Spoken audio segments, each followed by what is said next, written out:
जय जिनेन्द्र शाह।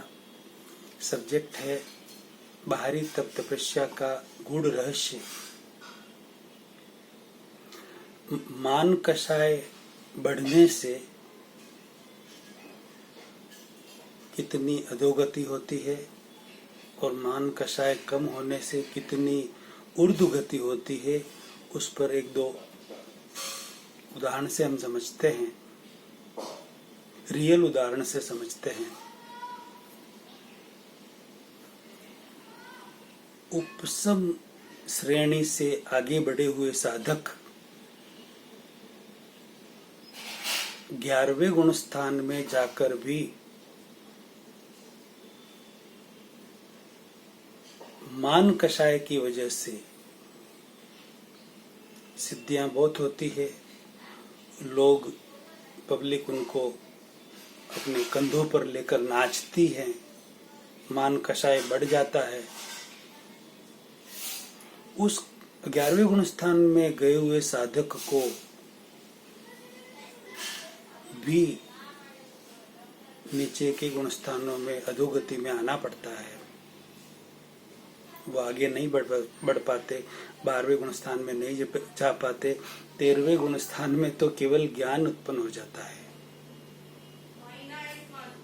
मान कषाय ऐसा है, इतने ऊपर चढ़े हुए 11वें गुण स्थान तक ऊपर चढ़े हुए साधक को भी नीचे गिरा देते हैं। तो मेरे सारे भाई बहन, सभी गृहस्थी और सभी सन्यासी समझें खुद और सबको समझाएं कि मान कषाय बहुत ही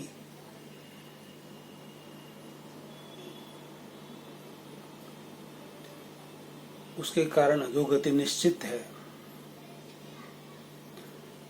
एक जगह श्रीमद् राजचंद्र जी ने कहा है कि यदि ये मान कषाय न होता तो यहीं पर मोक्ष है।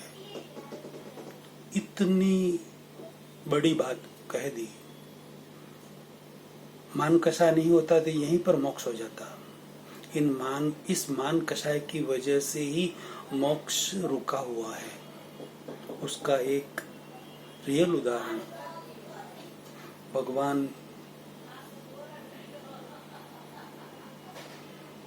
ऋषभदेव जी के पुत्र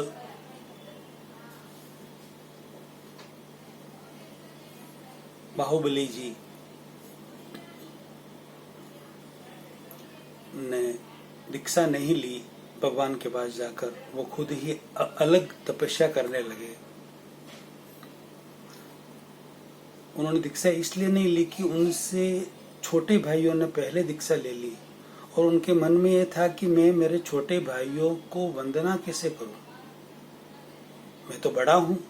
ये मान उनको आ गया।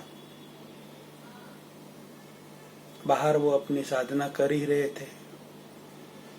काफी साधना करने पर भी उन्हें केवल ज्ञान प्रकट नहीं हो रहा, प्राप्त नहीं हो रहा।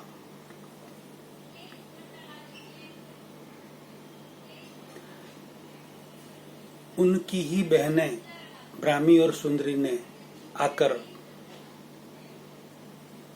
भाई को प्रेरणा दी। साधना करते हुए भाई को प्रेरणा दी, बोला कि वीरा गज थकी नीचे उतरो। बाहुबली जी ने सुना और देखा ये तो मेरी बहन ब्राह्मी और सुंदरी की आवाज है और मैं कहाँ गज पर बैठा हूँ और मेरी बहनें क्या बोल रही है, मैं कहाँ हाथी पर बैठा हूँ। फिर गहराई में जाकर सोचा कि हाँ, मैं रियल में गज हाथी पर ही बैठा हूँ। मैं सोच रहा हूँ कि मैं मेरे भाइयों को वंदना, छोटे भाई जो पहले दीक्षित हो चुके उनको वंदना कैसे करूं। ये मेरा मान, अभिमान, अहंकार है कि मैं वंदना नहीं करूंगा। तो ये गज ही है, हाथी ही है, हाथी पर बैठा हूं मैं, इसलिए मुझे केवल ज्ञान नहीं हो रहा है। बहनों की प्रेरणा से उनके मान कसाय को ठेस लगी। मान कसाय खुद को कचोटने लगा, प्रायश्चित हुआ और दिल में भावना हुई कि मैं मेरे से छोटे जो दीक्षित भाई है उनको मैं वंदना करूंगा।